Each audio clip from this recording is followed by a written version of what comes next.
Hello everyone, I'm Sorour. I'm a third year PhD student at the University of York. Today, me and my colleagues are going to present the topic about static analysis and optimization of model management program.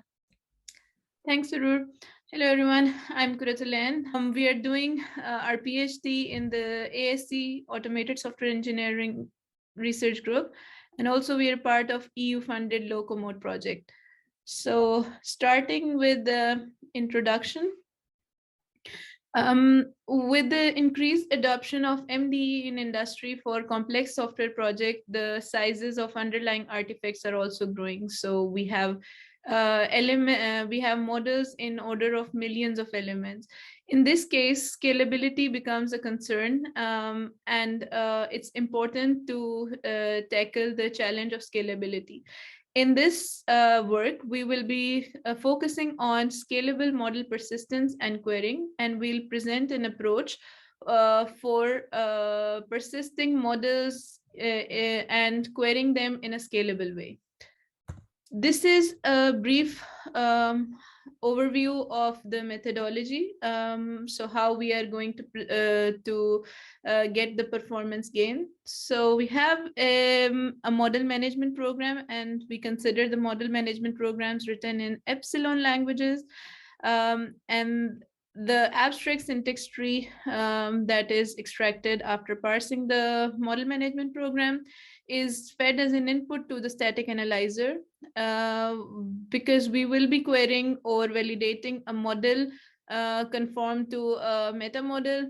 So we'll be using this meta model as an input to static analyzer, and an abstract syntax graph will be produced as an output, which is essentially the same abstract syntax tree populated with the type information. Then we have two facilities to partially load model and to optimize the queries. These both facilities aim to produce a performance gain in terms of memory footprint and execution time. So before going to static analyzer, I'd like to introduce Epsilon. Epsilon is a family of languages for providing model management facilities. For instance, we have Epsilon object language for querying the model. We have Epsilon's validation language for validating the models. We have other languages such as Epsilon's transformation language and pattern language. All these languages extend a core language, which is Epsilon's object language. And in Epsilon, we can access different models from different modeling technologies such as EMF, CSV, Simulink, etc. through a connectivity layer provided by Epsilon. It's known as EMC layer. This is the main reason for choosing Epsilon for the implementation of our approach, because it is easily extendable to different modeling platforms. So let's have a look at the static analyzer. As I've mentioned, we have an abstract syntax tree, which is extracted from the model management script after it is parsed. Then we traverse through this abstract syntax tree through a visitor. Using the meta model connectivity, we resolve the types using type resolution and type inference. And then we populate the type information in this abstract syntax tree. As I mentioned that Epsilon object language is the core language. So for static analysis, even we have this facility available for EOL, and then for supporting language specific constructs, we have extended the static analyzer for EVL and ETL. Now let's consider an example to see that how static analyzer works. We have a model which is conforming to this IMDb meta model, where we have several movies and there are several actors which are a part of movie. And then we have a small EOL script written on the left side. It's in this EOL program, we are checking or we are retrieving the movies which have rating equal to 7. And we have a model declaration statement, as you can see, where we basically provide ensure I to connect the meta model. Now let's see this example where we have this expression, as I have shown you in the previous slide. We have an AST, which contains EOL program and a statement block, and then several parts of one statement. Now, the aim of static analyzer is to resolve type of this movie M parameter and this rating property expression. As you see that types are resolved through static analyzer. For this movie, we have a resolved type of model element type, and it shows that it's coming from the model movies. And for M, which is a parameter of select expression, its resolved type is again movie, which comes from model movies. This is done using type inference. And then in the property call expression, where we have M dot rating, the type is resolved using meta model connectivity to the primitive type double. So this is how static analyzer works, how it populates the type information. And Sorour will show us a demo. Over to you, Sorour.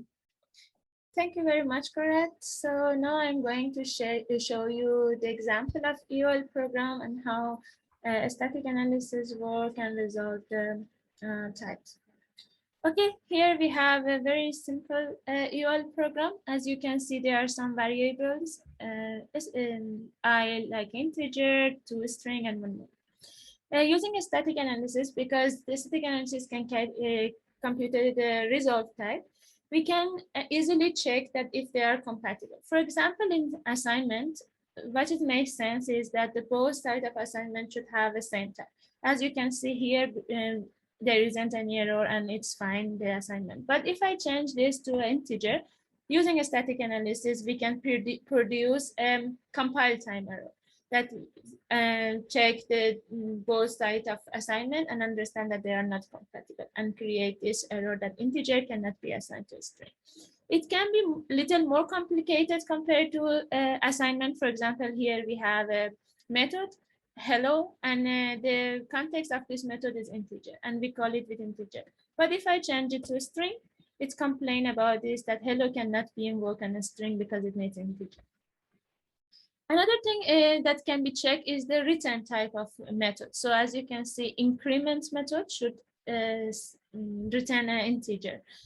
So when we use it as a context of hello, it's fine. But if I change the return type of increment to a string, it will complain because of the context of hello, and because the return type should be matched with this, it resolved this type, which is integer, and it's not compatible with a string. So it's complain about this, that return type should be in string instead of integer. So we use a static analysis in compile time for producing error.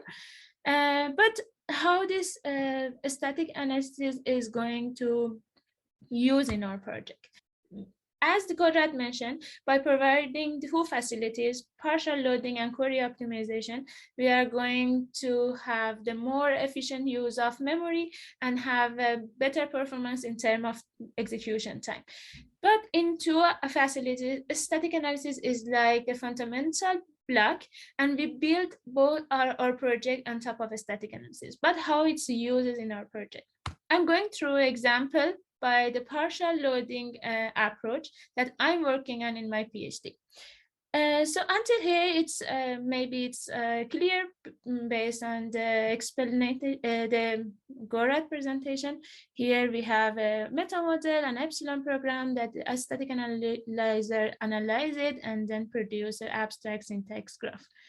But after that, for partial loading, in XMI files, when we have very large XMI files, the default parser of XMI load the whole model into memory, and then execute the program. It means that doesn't matter that which part of model is useful for executing the program and they are necessary for executing the program, whole model will be loaded into memory. And it's not efficient in terms of memory footprint because there are a lot of information occupied the memory that are not useful for running the meta model. So what we can do, we use the abstract syntax graph for computation of effective metamodel. Effective metamodel is a subset of original metamodel, and that is consists of just the necessary information of metamodel. For example, for this program, we need just movie and the rating attribute of movie for running this program. We don't need any other information of original metamodel. So we just load the movie and rating attribute of movie. So instead of this big effective metamodel, we can consider this small metamodel, which consists of just the necessary information. In next step, because this large model confirmed to effective metamodel, instead of the default parser, which load whole of model into memory, we use partial loading parser. In partial loading parser, we load large model based on effective metamodel, which means that in this example, we just load the instance of movie with rating attribute, no other information, which is very efficient in terms of memory because we just load the necessary part into memory, and the execution engine can interact with memory in a more efficient way, and we expect the output will be generated in an efficient way in terms of memory footprint and time execution. Please, Qurat, you can start for query optimization. All right, thank you, Sorour. So for query optimization, as we've already seen the first step, so I'll not go through it again.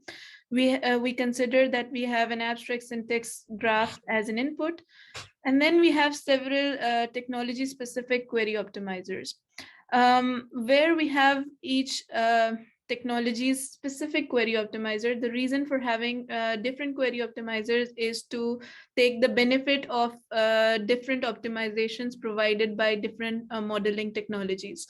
For instance, for querying relational database, MySQL is an efficient way to query that. So any language which has to extend this query optimization facility can easily provide a specific query optimizer, and it can be used along with other query optimizers. And an efficient program in terms of execution time will be produced, which is semantically equivalent to this original program, but is efficient to execute. So now we will talk about the Emf Query Optimizer, where we consider that we already have AST, type resolved AST given as an input, and we have a EOL program as shown in the previous example. So in the first block, where in the query optimizer, we have identifying optimizable expressions. So in the next slide, we can see that we identify the expressions which can be optimized. What I mean by the expressions which can be optimized is the expressions which are retrieving all instances based on a specific field. Here, for instance, it's movies instances based on the rating attribute. So we identify such expression. And then in the second step, we want to identify the index value pairs. So for instance, here it's movie and rating. So for this, we have a statement create index that we inject in the program, and the indexes are populated with this statement. Now, in the last step, we should rewrite the original expression to such an expression which queries that index instead of iterating through all instances of the movies. So here we have find by index, which is using this already created index by this value 7. So this program produces the same output, but in much more efficient way as compared to the original program.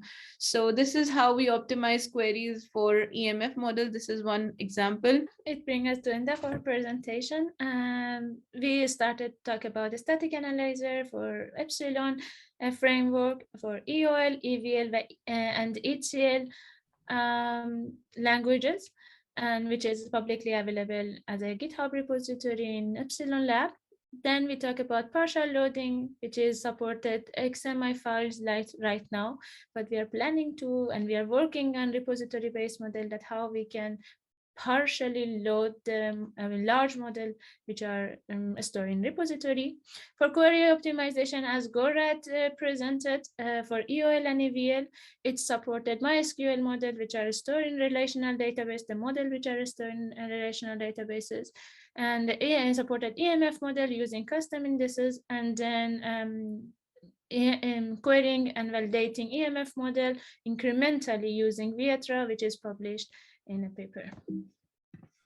So they are the references that are published by me and Qurat. If you are interested, you can have a look. And thank you very much for your attention. If you have any question, please feel free to ask them. We will be happy to answer. Thank you.